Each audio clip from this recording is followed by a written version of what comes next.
सकते हैं, लेकिन अल्लाह उसमें अजर देती है इंशाअल्लाह। अच्छा, ये रुमाना की रिकॉर्डिंग हो रही है जंगीर भाई इधर आए, आपका थोड़ा सा इंट्रोडक्शन करवा देते हैं।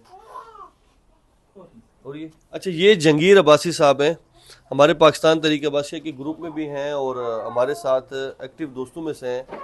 ये वो शख्सियत है कि जिन्होंने इस सारे केस के अंदर कलीदी किरदार अदा किया, जिन्होंने इस इंफॉर्मेशन को दिया, फिर उसको हमने वेरीफाई किया। चूँकि मामला ये था कि ये मरी में आबाद थी और एबटाबाद से हमने वेरीफाई करना था, तो उसमें इनका बहुत बड़ा कलीदी किरदार है कि इन्होंने तमाम तर चीज़ों के अंदर एक्टिव रहे, पेन लिया, इसकी तकलीफ़ ली और फिर ये सारा का सारा सिलसिला मिलाने में हम कामयाब हो सके।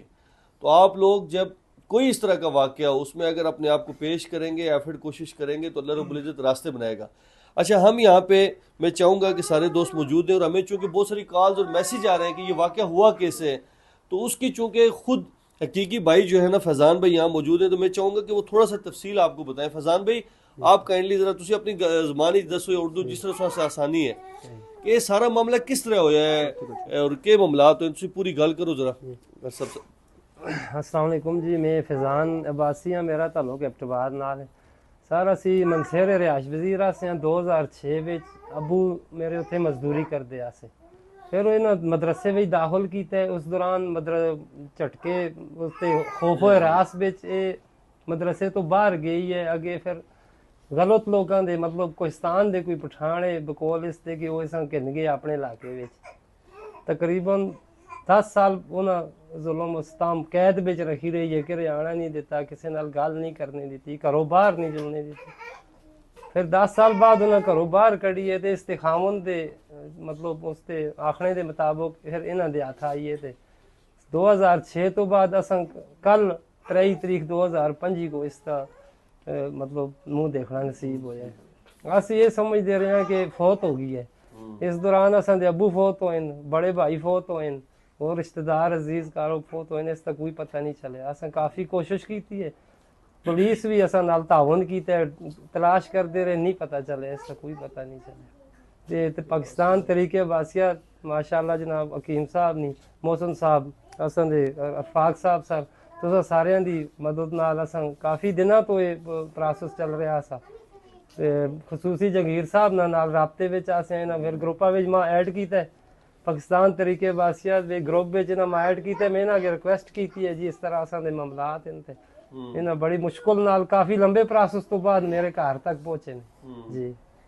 ਤੁਸੀਂ ਮਾਸ਼ਾਅੱਲਾ ਹੁਣ ਤੁਸੀਂ ਦੀ ਫੀਲਿੰਗਸ कैसी हैं, मतलब क्या महसूस कर रहे हो कि ये जड़ा सारा मामला है इस तो बाद माशाअल्लाह तुसां दा पैन तुसां मिल गई आज 20 साल तो बाद अल्हम्दुलिल्लाह, ते तुसां दी के फीलिंग्स हैं?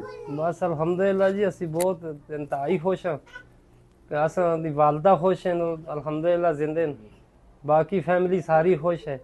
बस असी चाहते हैं कि ये भी आस्ता इस अच्छा इसको माहौल दिता जो असा ना रहे, असी इंशाअल्लाह ताबेदार हाँ जी।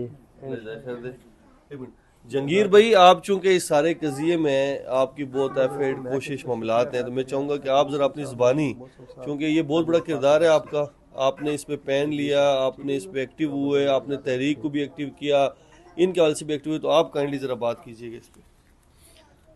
अस्सलाम वालेकुम।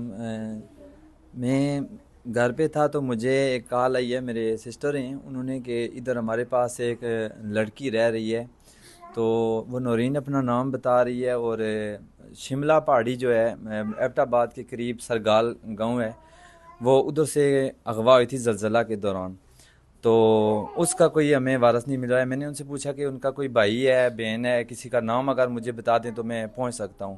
तो फिर उन्होंने मुझे बताया इनका नाम ये नाम है, उनके भाई थे 4 भाई, फैज़ान, रिजवान और 7 2 और बहनों के नाम भी बताए। तो फिर मैंने ग्रुप में सबसे पहले मैंने ग्रुप में रब्ते शुरू किए, हकीम सलीम साहब से, ये हमारे प्रोफेसर साहब हैं, इनसे रब्ते शुरू किए, इन्होंने भी बहुत तावन किया।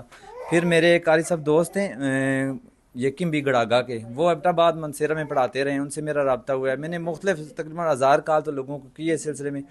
फिर उन्होंने मुझे बताया जी कि मेरे एक हैं हम जुल्फ़ हैं, उनका नाम शौकत अब्बासी है, वो एबटाबाद में पढ़ाते रहे हैं, तो वो आपको बेहतर गाइड कर सकते हैं। फिर मैंने उनसे रब्ता किया है, तो उन्होंने मुझे कहा जी कि मैं गाड़ी भेज रहा हूँ, बंदे भेज रहा हूँ। फिर मुझे उन्होंने कुछ रात को मैंने कॉल किया, सुबह उन्होंने 8 बजे, मैंने सुबह 8 बजे का प्रोग्राम था, मैं खुद चला जाऊँगा। फिर उन्होंने मुझे सुबह 8 बजे बताया जी कि उस रिजवान का भी नंबर मिल गया है, फिर मुझे हकीम साहब के बंदे जो वर्क पे लगे उन्होंने भी कॉल किया, जी उस बंदे का नंबर, रिजवान का नंबर मिल गया है। जब तीनों साइड से मुझे नंबर आ गए तो मुझे कंफर्म हो गया जी यही है। फिर मैंने इनसे बात की है, फिर बात करके मैं इनको बोला है कि आप आ जाएं हमारे पास, तो इंशाल्लाह हम आपके साथ हर किस्म का तावन करेंगे। तो फिर इनके साथ मेरी फ़ोन पे बात होती रही है, बल्कि एक दो बार तो मैंने इनकी अपनी सिस्टर से कॉल पे बात कराई है। तो इन्होंने मुझे कहा है जी जो हमारी सिस्टर बता रही है लड़की तो यही हमें लग रही है, लेकिन एक डाउट है कि इसकी आवाज़ चेंज है। तो मैंने कहा शायद की बात है, इतने साल गुजर गए, 20 साल में इंसान की आवाज़ चेंज हो जाती है, तो हो सकता है। लेकिन फिर ये कुछ शायद इन डर रहे थे, लेकिन मैंने इनको कहा है आप सली रखें, इंशाल्लाह किसी किस्म का कोई मसला नहीं है, हम आपके साथ तावन करेंगे। फिर ग्रुप के सारे बंदों ने बहुत तावन किया है, बिल्कुल कारी साहब ने तो बहुत ज़्यादा, बाकी जो हमारे ग्रुप के थे सारे बंदे वो कोशिश में लगे रहे हैं। और अल्हम्दुलिल्लाह अल्लाह का एहसान है, आज मुझे बहुत खुशी है कि फैज़ान भाई को अपनी बहन मिल गई है और वो ब्याजी जो है उनको अपने भाई मिल गए, और ये हमारे तरीके अब्बासिया के लिए एक बहुत बड़ा एजाज़ है। और मैं सब भाइयों का बहुत मशकूर हूँ जिन्होंने मेरा साथ दिया है। हकीम साहब हैं और प्रोफेसर साहब हैं, जितने भी बंदे हैं मैं सबका बहुत मशकूर हूँ। ठीक, अल्लाह हाफिज़।